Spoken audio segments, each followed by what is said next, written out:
우리 옆 사람하고 인사하겠습니다. 하나님의 전을 세웁시다. 이렇게 인사하겠습니다. 하나님의 전을 세웁시다. 하나님의 전을 세웁시다. 오늘 하나님과 연합이라고 하는 제목으로 말씀을 나누려고 합니다. 이제 특별 금요기도회를 시작하면서 하나님을 새롭게 만나기를 바라는 마음으로 하나님의 임재를 주제로 말씀을 나누고 있습니다. 하나님의 임재는 다른 것이 아니라 하나님과 말씀을 통하여서 말씀이 우리한테 새롭게 인식되는 것을 얘기합니다. 말씀이 새롭게 인식된다라고 하는 것은 예전에 우리 표현으로 얘기하면 아마 젊은 청년들은 잘 못 들었을 수도 있고요. 우리 어른들은 들으셨을 것 같은데요. 말씀이 로고스가 됐다 이렇게 표현을 하는 경우가 있습니다. 이 말씀은 로고스가 됐다라고 하는 건 어떤 의미냐면요. 바로 그 말씀이 나의 삶의 법칙, 원리로 들어왔다라는 겁니다. 그러니까 로고스라고 하는 것은 그리스 철학에서 세 개의 법칙을 의미합니다. 그러니까 예수 그리스도의 복음이 그냥 있었던 것이 아니라 내 가슴으로 들어오게 되면서 그 말씀이 내 삶의 원리 또는 내 삶의 원칙 또 내가 세상을 바라보는 법칙, 원칙으로 이제 이해가 받아들이게 됐다는 거죠.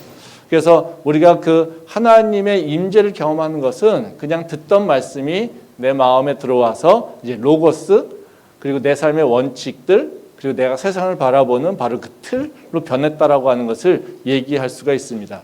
그래서 하나님의 임재가 되면 임재를 경험하게 되면 말씀이 우리 안에 들어오게 되고요.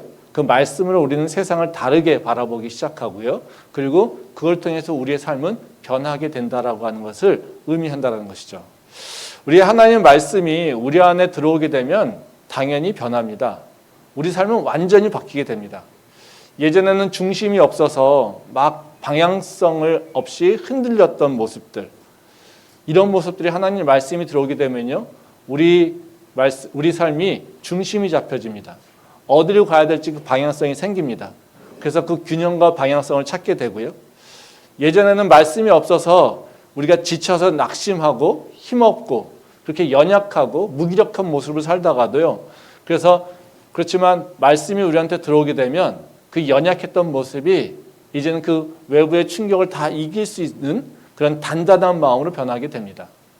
또 말씀이 없을 때는 우리 삶이 굉장히 열정도 없고 의욕도 없고 그냥 무기력하게 그냥 사는 게 사는 거지라고 하는 모습으로 살다가요.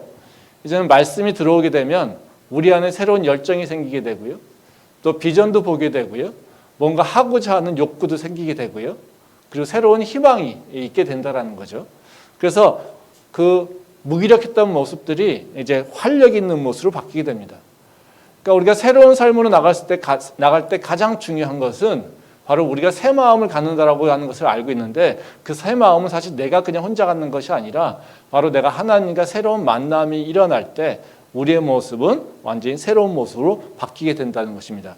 그렇기 때문에 우리가 하나님의 임재를 경험하며 또 하나님의 임재를 그냥 한번 경험하고 끝나는 것이 아니라 계속해서 하나님과 만나면서 하나님과 새로운 교제를 해 나가는 것 이것이 필요한 것입니다.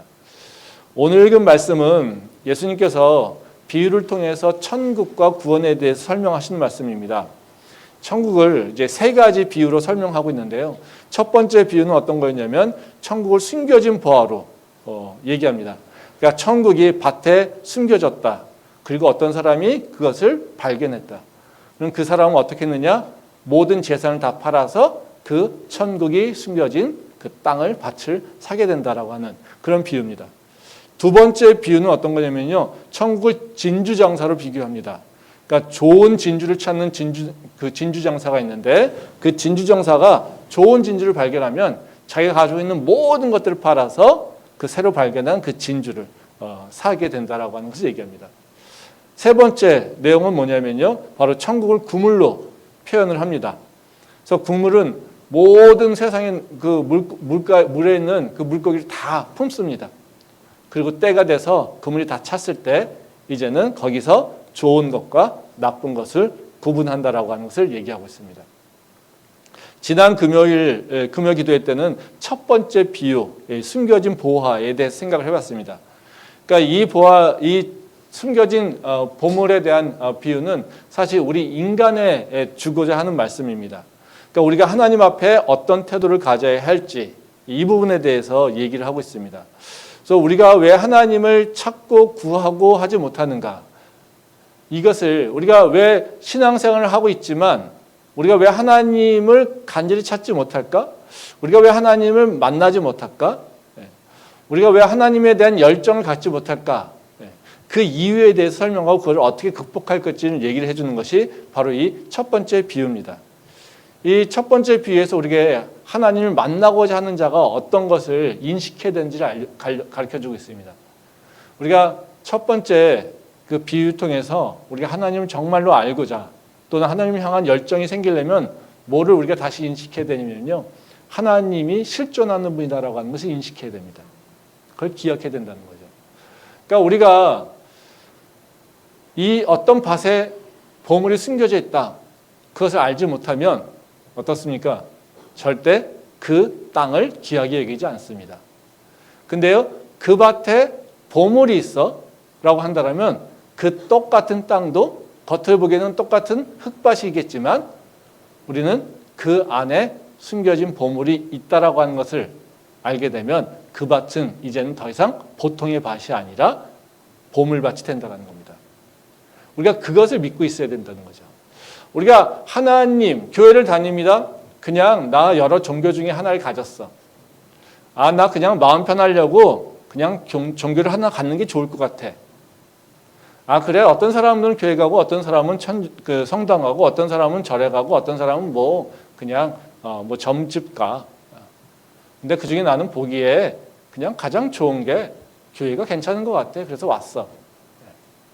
이런 뭡니까? 주도권이 다 내가 결정하고 내가 선택하고 내가 결정하고 그다음에 내 힘으로 뭔가 평안만을 누리게 되는 것이죠.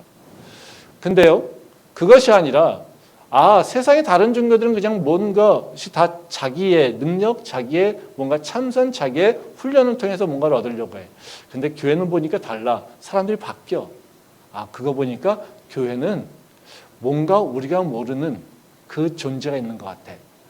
그들 말에 바로 하나님이 살아계신 것 같아.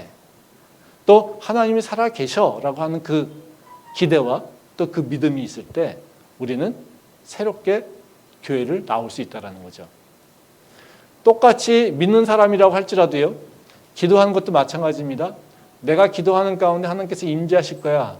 내가 기도할 때 하나님께서 나의 기도에 응답하실 거라고 하는 그 믿음의 확신이 있으면 우리는 기도하게 됩니다. 근데 바로 그 믿음의 확신이 없을 때 우리는 기도하지 못한다는 거죠. 사실 믿음의 확신이 있을 때 기도가 응답되는 것이 아니라 사실 믿음의 확신이 있을 때 우리는 기도할 수 있게 됩니다. 기도의 응답에 대해서는 걱정할 필요가 없습니다. 왜냐하면 하나님께서 이미 약속하지 않습니까? 너희가 내게 기도할 때마다 내게 부르실 때마다 내가 응답할 거라고 하나님께서 약속하세요. 우리는 근데 진짜 응답할까? 진짜 하나님 살아계실까? 진짜 기도하면 변할까? 이런 생각들 가지고 기도하지 못한다는 거예요. 근데 오히려 바로 기도하면 하나님께서 응답하신대라고 하는 그 하나님을 믿게 되면 우리는요 기도할 수 있는 바로 마음이 생긴다라는 거죠. 그리고 사실 우리가 하나님이 살아계셔라고 하는 그 믿음만 가지고 기도의 자리로 나올 때 어떻게 됩니까? 자연히 기도하게 되고요. 그 기도는 응답되게 된다라는 거죠.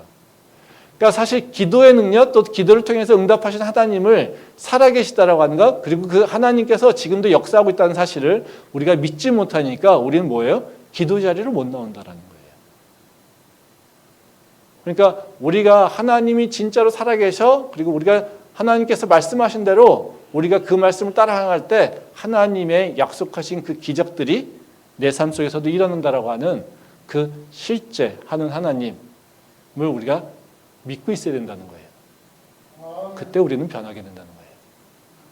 또 그 하나님께서 우리에게 허락하시는 바로 그것이 그냥 세상 어떤 것보다도 더 가치 있는 보물이라고 하는 것을 우리가 기억할 때 우리는 정말로 하나님의 역사를 체험할 수 있게 된다는 거죠. 그래서 우리가 정말 내가 교회를 다니고 있지만 우리가 먼저 스스로에게 질문해야 될 게 있습니다. 내가 정말 하나님이 살아계셨다고 믿고 있는가? 나는 지금 살아계신 하나님을 고백하고 있는가? 기도에 응답하시는 하나님을 내가 믿고 있는가? 그 약속의 말씀을 내가 진짜 믿고 기억하고 있는가? 우리는 그것을 우리 스스로 따져봐야 돼요. 왜냐하면 하나님께서 우리한테 원하시는 것은 바로 그 모습이기 때문에 그렇습니다. 그래서 혹시 내 믿음이 연약하다, 또 내 마음이 뭔가 어렵다라고 한다면 정말로 다시 한번 나 스스로를 돌아봤으면 좋겠습니다. 나는 하나님이 살아계심을 어떻게 평가하고 있는가? 그 하나님이 약속하신, 성경에서 약속하신 그 말씀들에 대해서 나는 지금 어떤 태도를 지금 보이고 있는가? 그것이 바로 우리가 다시 하나님을 향해 나갈 수 있는 바로 그 첫걸음이라는 것입니다. 그리고 하나님이 살아계심을 다시 한번 고백할 수 있는 우리 캠퍼스 열매 모든 성도들 될 수 있기를 소망합니다. 오늘은 나누려고 하는 것은 세 가지 비유 중에요.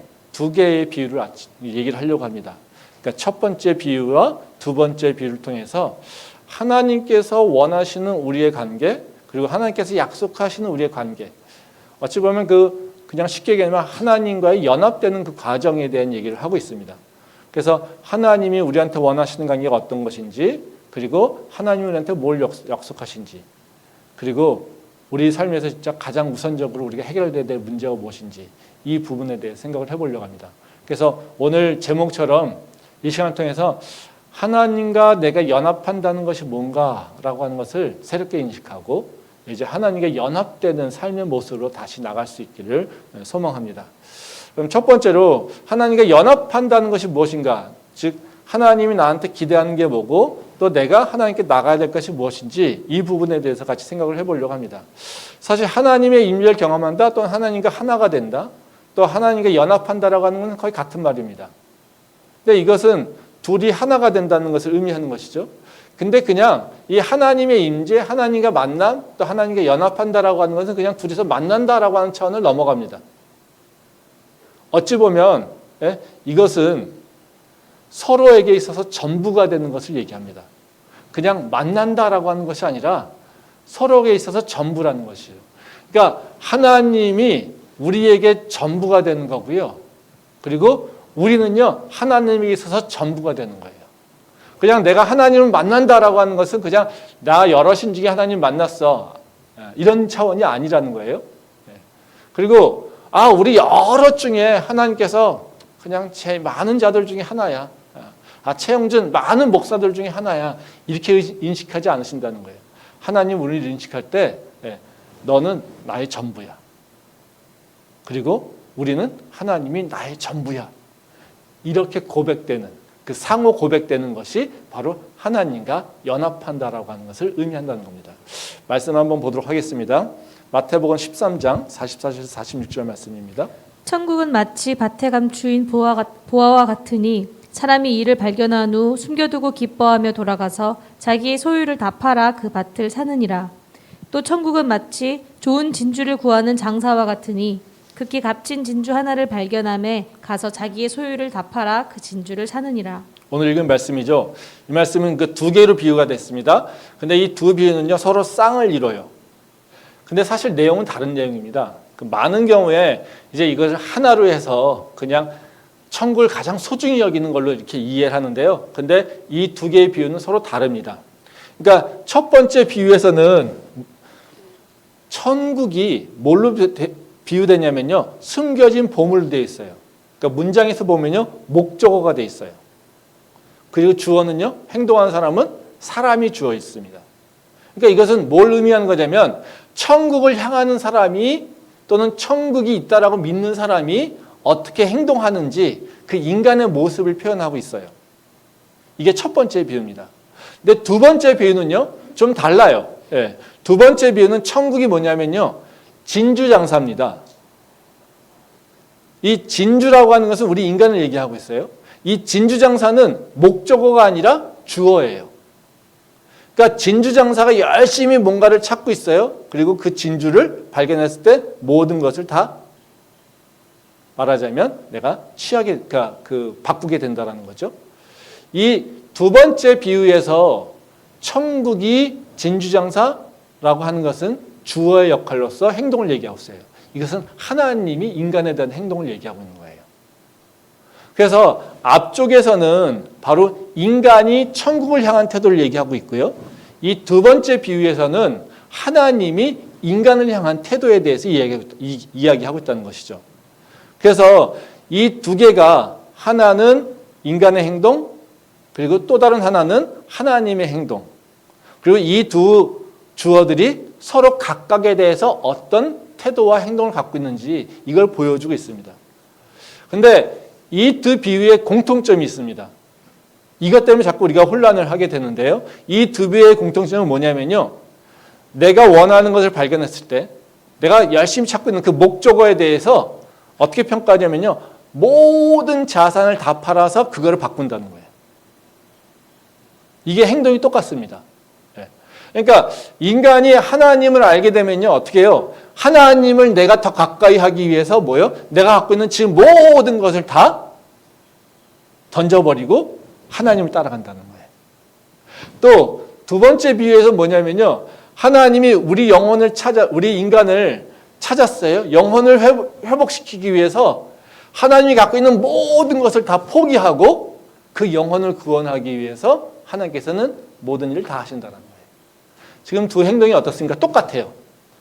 내가 가지고 있는 모든 것들을 팔아서 하나를 위해서 희생시킨다. 이것을 얘기하고 있어요. 근데 우리는 이것을 행동에만 관점을 얘기하니까 우리 인간이 좋은 밭으로 계속해서 하나님께 드려야 된다는 것을 얘기하고 있는데요.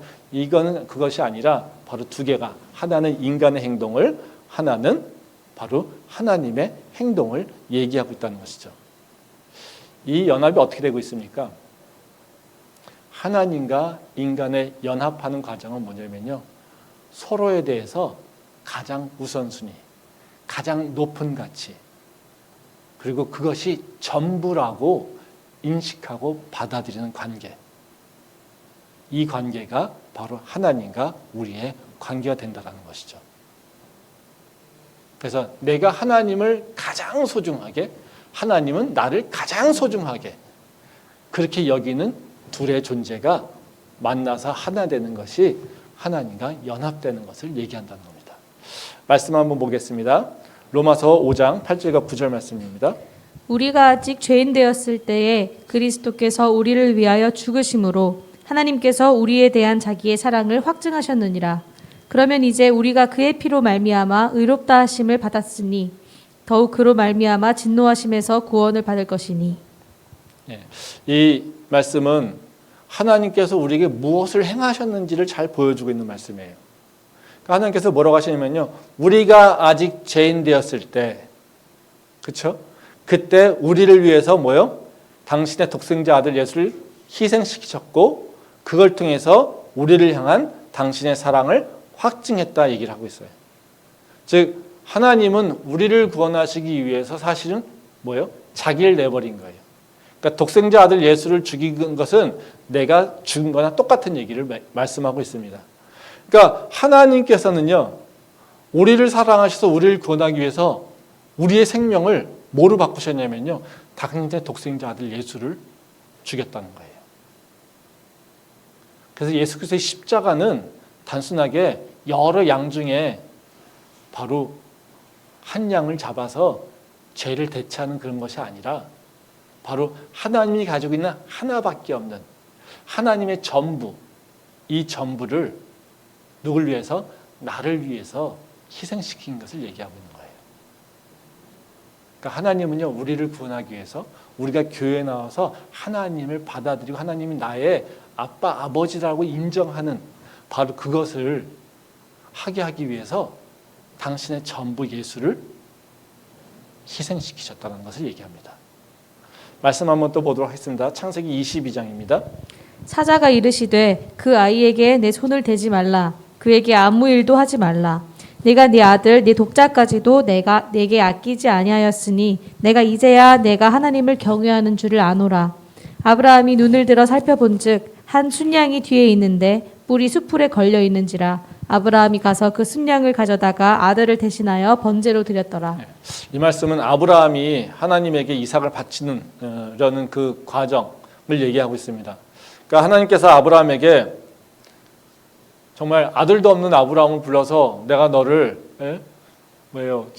그 믿음의 조상이 되게 해달라고 하게 한다라고 약속하셨어요. 근데 정말 그 오랫동안 시간을 끄시면서 아들 하나를 딱 주셨어요. 그래서 그 이삭이 태어났죠. 근데 하나님께서 어느 날 갑자기 그 이삭을 바쳐라 이렇게 얘기한다는 거죠. 그 아브라함이 이삭을 바치라고 하나님에 대한 그 요구사항을 들었을 때 바로 어떻게 생각했겠습니까? 어찌 보면 아브라함은 입장에서는 보면요, 자신의 전부를 드리라고 하는 것과 똑같아요. 사실 이삭 때문에 이삭을 준다고 하니까 아브라함이 따라온 거잖아요. 그래서 이삭 얻기 위해서 하나님께서 주시는 여러 가지 말씀을 따라서 이렇게 행동했어요.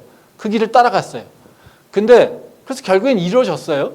근데 그 이삭 하다 보고 살고 있는데 하나님께서 그 이삭을 번제물로 드리라고 얘기하는 거예요. 이게 어쩌습니까? 이게 참 야속하죠. 이 말씀, 이 스토리는 우리가 다 잘 알고 있는 얘기지만 이 스토리를 들을 때마다 사실 가슴이 이렇게 철렁철렁 내려오지 않습니까? 우리한테 이렇게 요구하시지 않을까라고 하는 두려움이 우리는 사실 있다라는 거죠. 근데 하나님께서는 분명하게 아브라함에게 이렇게 바치라고 얘기합니다. 그리고 아브라함은요, 실제로 그걸 바치려고 합니다. 죽이려고 합니다.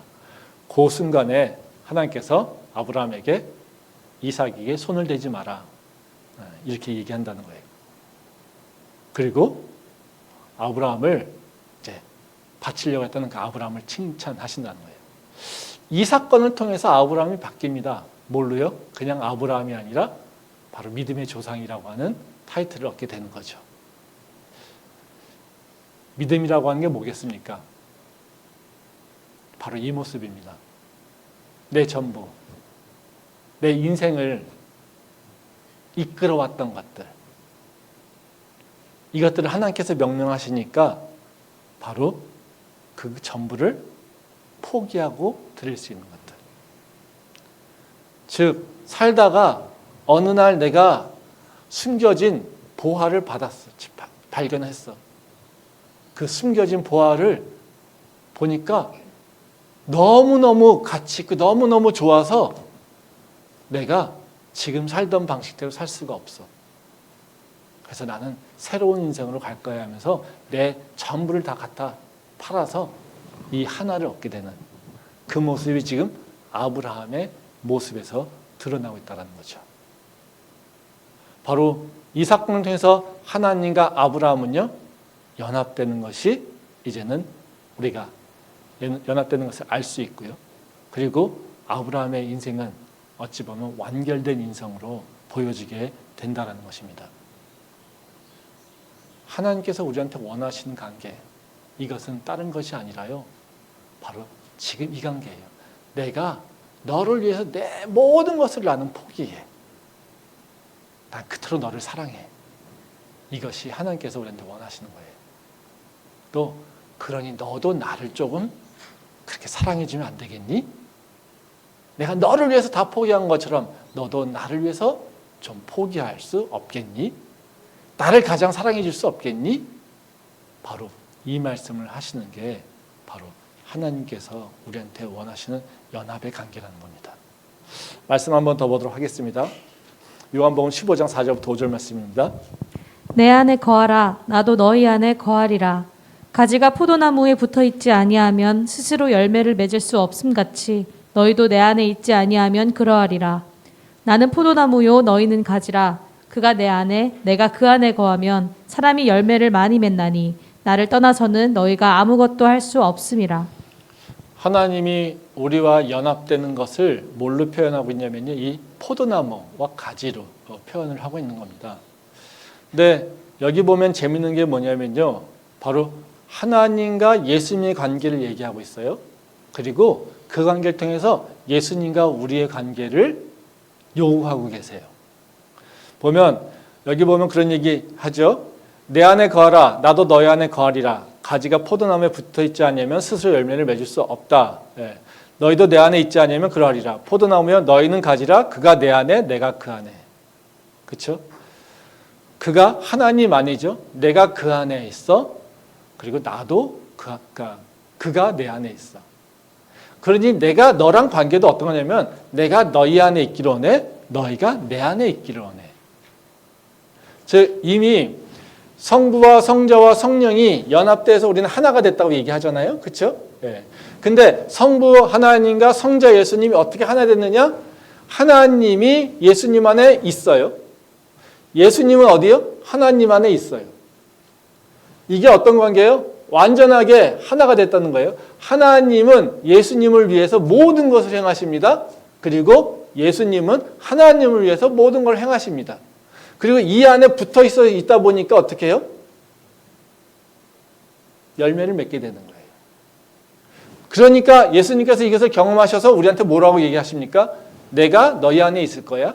너희가 내 안에 있어. 그러면 뭐 한다고요? 열매를 맺는다고요. 좋은 밭, 100배, 60배, 30배 열매를 맺는 밭이 어떤 밭입니까? 하나님을 이렇게 사랑하는 마음, 밭이에요. 세상에 다른 것을 사랑하는 것이 아니라요. 다른 것을 사랑하는 것이 아니라 이 하나님 하나 한 분을 사랑하는 거예요. 세상 어떤 것보다 하나님, 당신이 가장 중요해요. 세상에 어떤 것보다요. 바로 하나님, 당신만이 중요해요. 이것이 바로 우리가 가져야 될 좋은 마음밭이라는 거예요. 사실 우리가 마음밭을 얘기할 때 하나님이 기뻐하신 열매를 맺지 못하는 그 마음밭을 얘기할 때 가시떨기를 얘기하고 돌밭을 얘기했어요.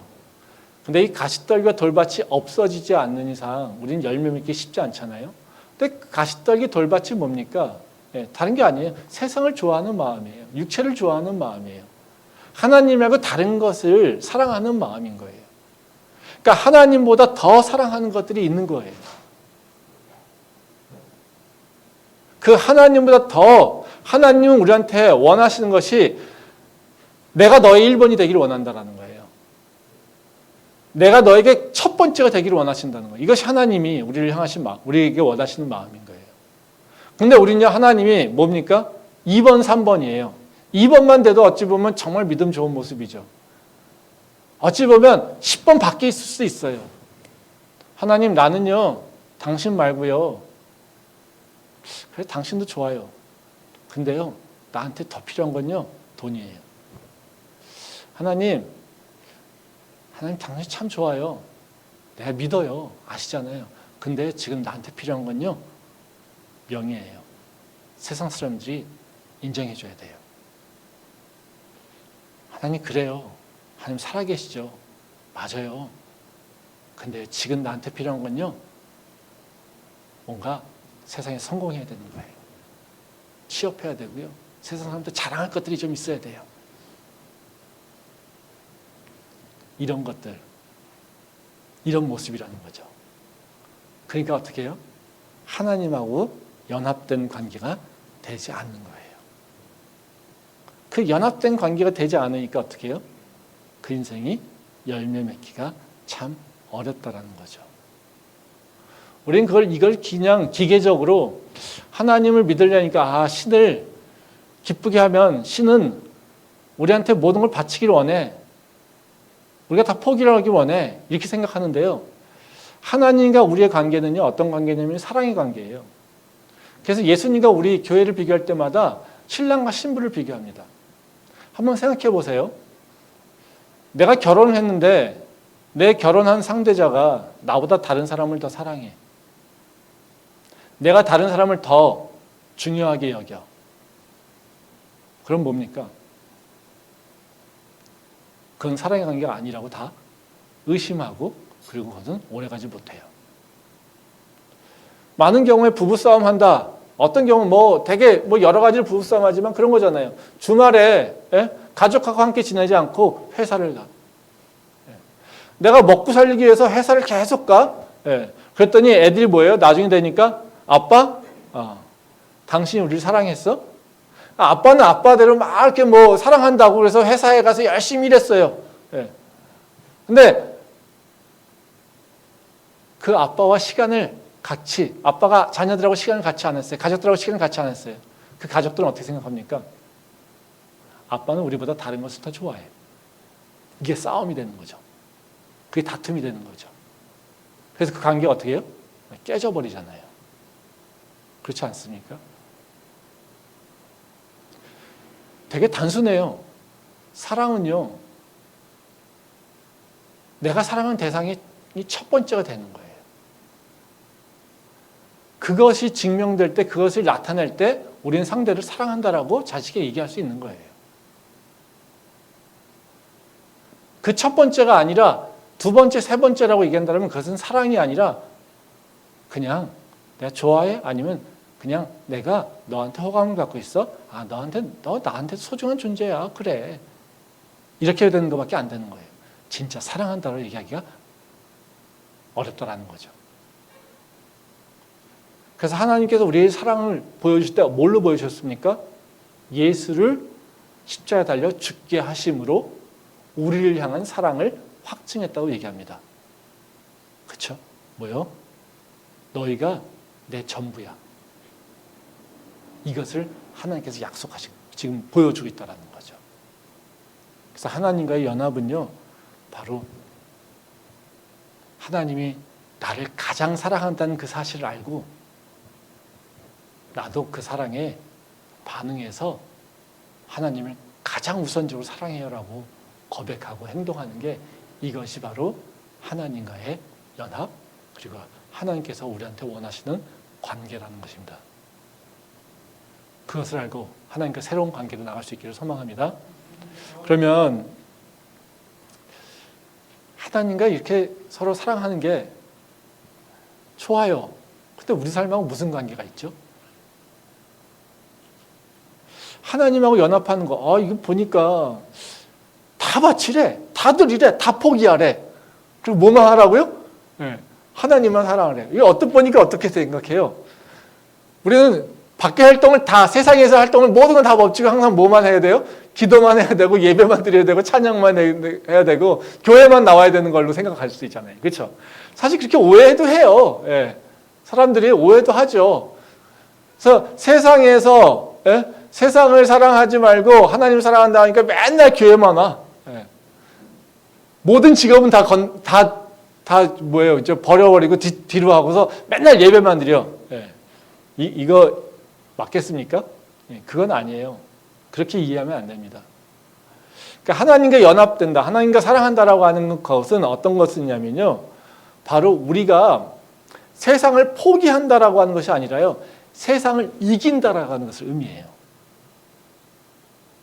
그러니까 내가 세상에서 활동을 하지 않고 세상에서 다 포기해버리고 난 그저 예배만 드려, 이 차원이 아니라 나는 세상이 나와 하나님 관계를 다 깨려고 하고 나를 중심이 없게 하려고 하고 나를 자꾸 세상의 노예를 품으려고 하는 건데, 그것을 넘어서 세상을 이기는 존재로 바뀌는 것, 이것이 바로 하나님과 나하고의 연합의 의미라는 것입니다. 말씀 보겠는데요, 로마서 8장 32절 말씀입니다. 자기 아들을 아끼지 아니하시고 우리 모든 사람을 위하여 내주시니가 어찌 그 아들과 함께 모든 것을 우리에게 주시지 아니하겠느냐. 예. 아까 얘기했듯이 하나님과 연합되는 것의 의미는, 내가 하나님을 사랑하지만 더 우리한테 더 중요한 건 뭐냐면요, 하나님이 우리를 위해서 모든 걸 다 주셨다는 거예요. 그러면 생각해 보세요. 여기 말씀에서 그런 얘기 하잖아요. 아들도 주었는데 우리한테 뭘 아끼겠니라는 거예요. 우리 이걸 잘 기억해야 됩니다. 예수님께서 주셔서 우리 죄 사해줬어. 근데 사실 우리는 죄에 대한 그렇게 마음이 별로 없잖아요. 예. 그렇죠? 사실 교회 나오는 이가 죄를 사함받고 의인으로 칭함을 받기 위해서 나오는 사람 솔직히 많지 않을 것 같아요. 대부분 교회 나오는 경우는 어떤 경우입니까? 더 많은 것을 얻기 위해서. 사실 나오는 경우가 더 많아요. 예. 지금보다 더 많은 것, 내 능력으로 안 되는 것을 얻기 위해서 나오는 경우가 참 많다라는 거죠. 예. 근데 하나님께서 뭐라고 하시냐면요, 내가 너를 의인 삼기 위해서 내 아들까지 주었어. 근데 내가 너를 위해서 뭘 아끼겠냐 이거예요. 내 전부 아들까지 내가 너를 위해서 희생시켰어. 근데 내가 너를 위해서 뭐를 아끼겠느냐. 다 줄 거야. 이거를 약속하신다는 말씀이죠. 이거는 무슨 의미를 갖고 있냐면요. 그거예요. 하나님께서는 우리를 절대로 포기하지 않는다는 겁니다. 어떤 상황 가운데서도 우리를 그냥 포기하지 않는다는 거예요. 그러니까 32절에 아까 우리 그 말씀을 다시 읽어보면요. 이게 하나님의 행동인데요. 우리에게 모든 것을 다 주시고 우리를 구원하셨어요. 그리고 나머지 것들도 우리한테 필요한 모든 것들을 채워주신대요. 주신대요. 이건 뭐겠어요? 예. 우리를 절대로 한번 얻은 이상 내가 너를 포기하지 않고 너를 끝까지 보호하고 인도할 거야. 그리고 나는 너를 보호하기 위해서 나머지 어떤 것들도 다 희생을 치를 준비가 되어 있어 이거예요. 이게 하나님께서 약속하시는 거예요. 우리가 살다 보면 어때요? 예수님이 우리를 모든 죄를 다 구원하셨다고 얘기합니다. 그렇지만 우리는 그런 것을 잘 믿지 않아요. 그래서 세상 사람들이 야, 너 바보잖아. 너 잘못했잖아. 야, 네가 무슨 새 사람이 됐어. 이러고 우리를 정죄하면 우리는 어떻게 됩니까? 예수님이 우리를 용서해 주셨어 라고 하는 말을 잘 못해요. 그리고 우리는 스스로 혼자서 또 세상이 우리를 정죄하는 것에 대해서 고민하고 혼자 아파하는 경우가 참 많다는 거예요. 또 세상에서 막 비난받고 있으면 우리는 어떻게 생각합니까? 세상 사람들이 다 나를 싫어하고 나를 미워하고 나를 바보라고 하고 나 능력 없다고 하고 나 할 수 있는 게 없다고 얘기해요. 우리는 그때 어떤 마음이 듭니까? 혼자라는 생각, 나를 지지하는 내 편은 아무것도 없구나 라고 하는 생각, 그런 생각들을 사로잡히게 되죠. 그게 세상이 우리를 정죄하고 우리를 자기의 노예로 삼는 과정이에요. 즉 십자가는 뭡니까? 그 정죄를 십자가로 끊어버린 거잖아요. 세상의 비난으로부터 잘못했다라고 하는 것을 예수님이 그 십자가가 끊어버린 거잖아요. 그리고 예수님이 너는 내 품에 있어야 된다라고 얘기하시는 것이 바로 십자가의 의미라는 거예요. 그러기에 바로 내가 그 아들을 죽이면서 너를 구했어. 그러니까 나는 너가 똑같은 그 정죄를 당했을 때 내가 갖고 있는 나머지 것도 너를 위해서 아끼지 않아 이겁니다. 나는 세상이 너를 정죄하고 세상이 너를 못한다 하고 세상이 너를 버린다 하더라도 나는 너를 절대로 버리지 않아 이런 겁니다. 우리가 세상에서 낭망하고 좌절하고 세상에서 칭찬받지 못할 때 우리는 혼자 골방으로 들어가죠. 그 어둠의 속으로 들어가게 됩니다. 그 어둠 속에 들어갔을 때 가장 나를 괴롭히는 게 뭡니까? 너는 혼자야 라는 겁니다. 너 편은 없어. 너를 지지할 사람은 아무도 없어. 너를 위로할 사람은 아무도 없어. 이겁니다. 이게 우리가 경험하고 있는 거죠. 물론 가족이 있습니다. 친구가 있을 수 있습니다. 사실 근데 우리 마음속에는 항상 뭐가 있습니까? 그들에게도 얘기하지 못하는 숨겨진 바로 그 죄책감, 숨겨진 그 수치함, 숨겨진 나만의 바로 그 자신 없는 모습들이 우리는 스스로 다 보고 있어요. 그래서 내 옆에 누가 있다 하더라도 사실 우리는 많은 경우요. 그 얘기는 겉도는 경우가 참 많고요. 어떻게 해요? 나 혼자 어둠 속에서 그것을 다루느냐고 많은 힘과 많은 에너지를 쏟아버립니다. 그게 소용이 없죠. 대부분 경우. 근데 그때마다 기억하셔야 돼요. 이미 내가 지금 갖고 있는 이 수치심, 내가 갖고 있는 이 정죄, 내가 갖고 있는 이 세상에서 버려짐, 이 모든 것들을 예수님께서 해결하셨어. 그리고 예수님은 나와 함께 하신댔어. 내가 어떤 모양이든지 어떤 모습이든지 나와 함께 하신다고 그랬어. 이거를 기억하셔야 돼요. 예수님이 약속하신 게 그 얘기예요. 내가 너를 위해서 모든 걸 다 줬어. 내가 너를 위해서 모든 걸 다 포기했어. 그러니 나는 네가 어떤 모습이어도 절대 너를 포기하지 않아. 그러니까 우리가 혼자 외로울 때, 혼자 낭망했을 때, 나의 마음을 어느 누구도 몰라줘 라고 하는 생각이 들 때, 그때 우리는 기억해야 돼요. 그래, 예수님은 기억하시지. 예수님은 알고 있지. 예수님은 나를 아직도 사랑하시지. 그것을 기억해야 된다는 거예요. 이 의미뿐만 아니라요, 우리한테는 이것보다 더 큰 또 의미가 있습니다. 바로 우리가 고난과 환난이 온다 하더라도 그것을 이기게 하신다라고 하는 그 약속의 말씀이 있습니다. 말씀 한번 더 보도록 하겠습니다. 로마서 8장 35절부터 39절 말씀입니다.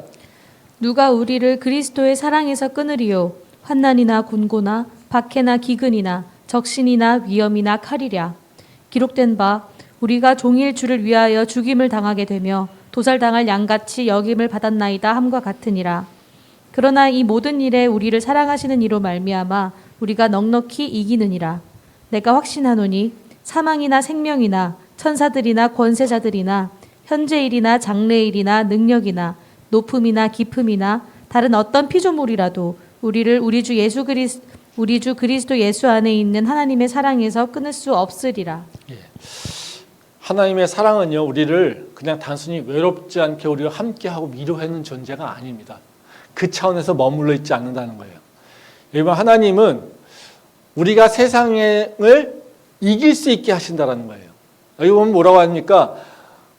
환난이나 곤고나 박해나 기근이나 적신이나 위험이나 칼이냐, 이 모든 것들이 너와 하나님의 관계를 끊으려고 한다는 겁니다. 근데 그 어떤 것들도 끊을 수 없어 이겁니다. 그 예수님께서 우리를 사랑하신다라고 하는 것은 어떤 거냐면 바로 그 너희가 겪고 있는 환난, 너희가 겪고 있는 그 곤고, 박해, 기근, 적신, 위험, 이 모든 것들을 다 이기게 하신다는 거예요. 그러니까 하나님 나 사랑하시죠? 나 거기서 그냥 위로받고 아 그래요, 내가 새 힘 얻을게요, 이런 차원으로 하나님을 생각하면 안 된다는 거예요.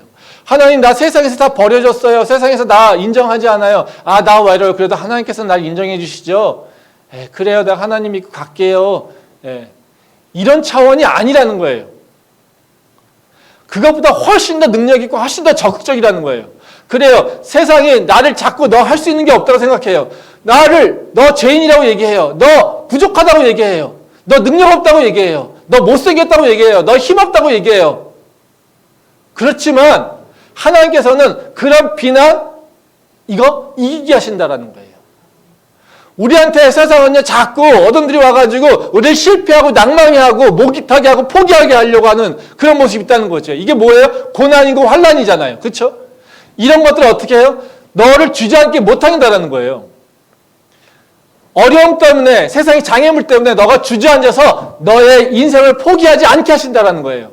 오히려 어떻게 해요? 너희 앞에 고난이 왔어, 너희 앞에 장애가 왔어, 환난이 왔어, 실패가 왔어? 그래 괜찮아, 나는 너를 일으킬 거야.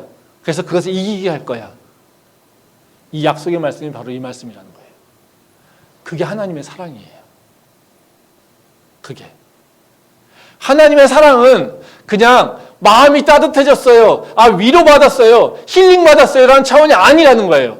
우리가 세상 사람들처럼 마음이 힘들어서 친구 만나면 소주 한잔 하니까 그래 너의 말에 내가 위로받았어, 이걸로 끝난 이런 차원이 아니라는 거예요. 내가 외로우니까 혼자 훌쩍 여행 떠나가지고 좋은 세상 보고 멋진 풍경 보니까 아 좋네, 아 내가 마음이 평안해졌어, 위로받았어, 나 힐링했어, 이러고 와서 사는 그런 차원이 아니라는 거예요. 그거는요 뭐예요? 되게 소극적이잖아요. 도망가는 거잖아요. 그냥 나 성체를 덮어버리는 거잖아요. 근데 하나님의 말씀은 그것에 있지 않아요. 계속해서 우리를요 파고드는, 우리를 괴롭히고 있는 것들, 우리가 할 수 없다고 하는 것들, 우리를 방해하는 것들, 우리 앞에 우리를 막아버리고 있는 것들, 이런 것들을요 어떻게 해요? 내가 너를 이기게 할 거야, 이렇게 얘기하고 있다는 거예요.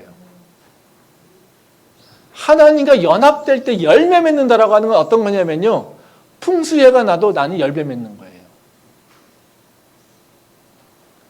하나님의 말씀 앞에 온전히 서 있는 자, 그는 뭐예요? 시냇가에 심은 나무와 같다고 얘기했습니다. 시절을 따라 어떻게 해요? 열매를 맺는 거죠.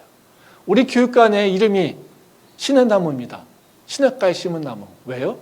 이곳에서 말씀이 깊이 있고 이곳에서 말씀으로 살아날 때 우린 세상에 나가서도요, 풍수해가 와도요, 세상에 전쟁이 와도요, 기근이 와도요, 우린 열매 맺는 사람이기 때문에 그렇습니다.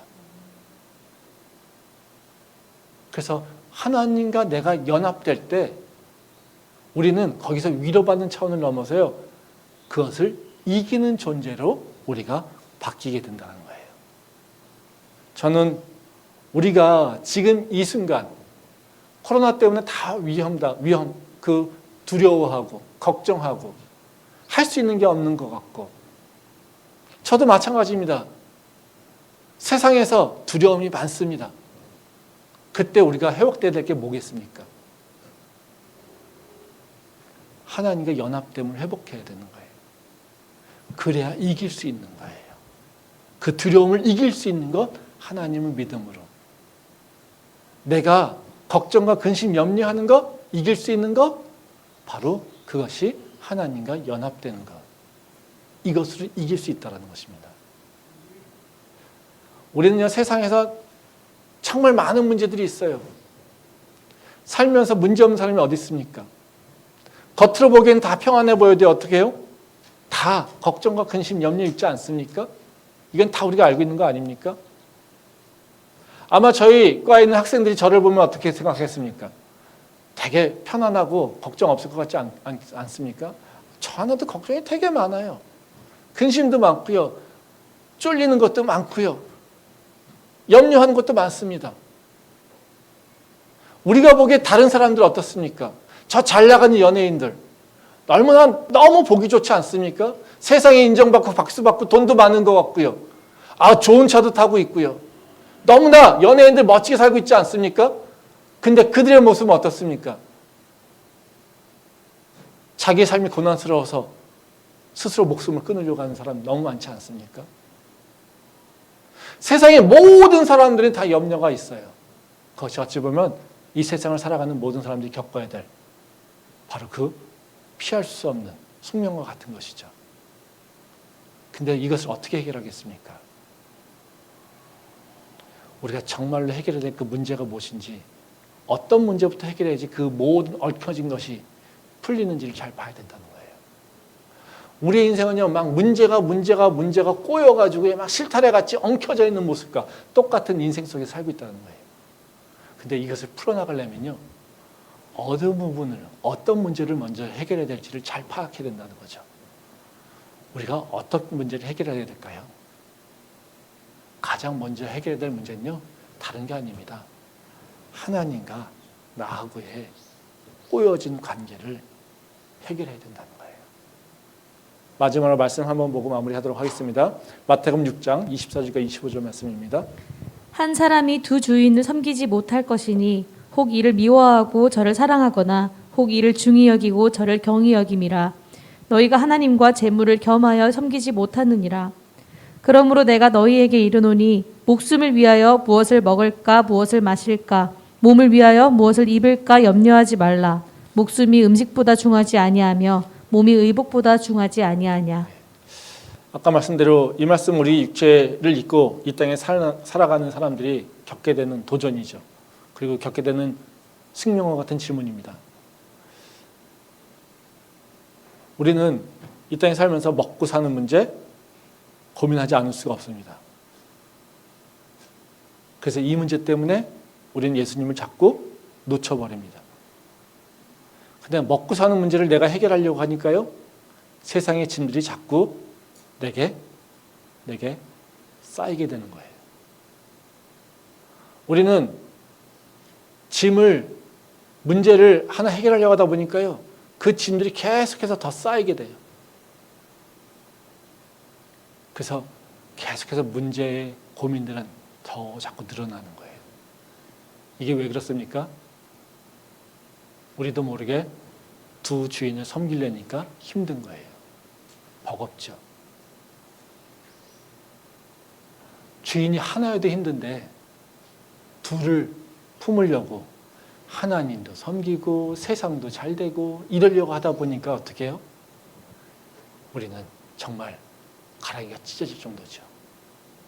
그 어깨가요, 너무 무거워서 더 이상 짐을 질 수가 없어요. 왜요? 주인이 둘이니까. 근데 해결하는 방법은요, 이것부터 해결해야 되는 거예요. 어떤 주인을 섬길 것이지. 하나님이 이 땅의 주인이심을 고백할 때, 하나님이 나의 삶의 주관자이신 것을 고백할 때, 우리는요, 나머지 것을요, 다 팔 수 있어요. 그러면 이분이 어떻게 해요? 나머지 것을 해결하십니다.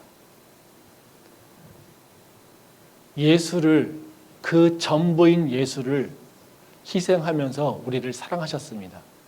그리고 나머지 것 아끼지 않는 분입니다. 그분이 함께 할 때 우리는 실타래 같이 꼬인 바로 그 인생의 모습들이 이제 하나씩 하나씩 정리가 되는 겁니다. 그게 하나님과 연합된 것의 기쁨이라는 거죠. 그러기에 우리 인생에서요, 싸울 가장 중요한 건 뭐냐면요, 그겁니다. 나는 지금 누구를 주인으로 삼고 있지? 돈이 부족한 것, 내 취업에 걱정되는 것, 내 미래에 대한 걱정, 근심, 이것이 중요한 것이 아니라요, 지금 내 주인은 누구지? 그럼 내 주인, 하나님이신 분을 합당한 그 모습은 어떤 것인지, 이것을 다시 회복시켜 나갈 때 우리의 인생은요, 나도 모르게 풀리게 되는 겁니다. 바로 많은 믿음의 선배들이 고백하고 있는 게 뭡니까? 말씀이 내게 들어오니 내 인생이 바뀌었어요. 세상은요, 혼란스럽고 복잡하지만 내게는 평화가 있어요. 내게는 기쁨이 있어요. 내가 이전에는 누리지 못했던 바로 그 평강을 누리고 있습니다. 이 고백이 있지 않습니까?